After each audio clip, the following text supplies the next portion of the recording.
Hello and welcome to Impact Code with Alex Okyere. Okay, so I'll move on from financial dependence. That's the first stage. The second stage is financial awareness. So this is the stage where you're now trying to develop an understanding of your financial situation.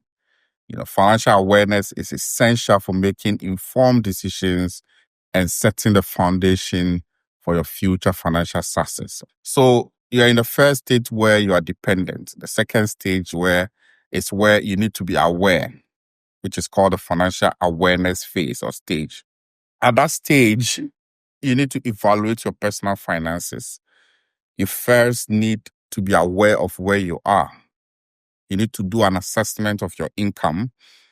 Evaluating your income is crucial to understanding your overall financial health and then planning for the future, for your future expenses.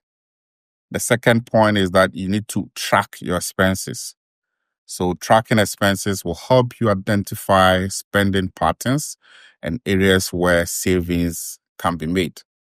Then, like I mentioned in the previous episodes, it's about income, expenditure, and then your financial position. So you need to be aware of your income sources. You need to evaluate your income sources, understand your overall health, and plan for your future expenses. And then you need to assess your asset and liability position, which is your net worth, right? So assessing the assets and liabilities you have is vital to understand your net worth and your overall financial stability. And at this stage, also, you need to develop financial literacy. You're dependent, you're now becoming aware. You need to learn about personal finances. Understand things like forecasting, budgeting, planning your finances, your income and expenses.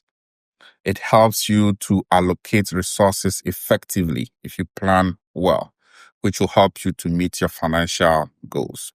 It's very important also savings, to understand that saving is essential for building financial security and preparing for emergencies. It allows individuals to achieve their long-term goals. Then you need to learn, like I mentioned also, one of the other things you need to understand is the basics of investing, right? After learning about budgeting, planning, and understanding savings, you need to also understand the basics of investing. Investing involves putting money into assets with the expectation of generating returns, right? So you need to understand which assets are good enough, what are the risks involved, what are the rewards, in order to determine where to put your money to get the returns that you require. You need to also understand credit. Like I mentioned in previous episodes, credit in itself is not bad. It depends on what you use the credit for, right? Credit is actually essential for making large purchases and financing certain projects, but it should be projects that will bring you the necessary returns that covers the interest that you have to pay on the credit. So knowing how to manage your credit is essential, and that can lead to better financial health.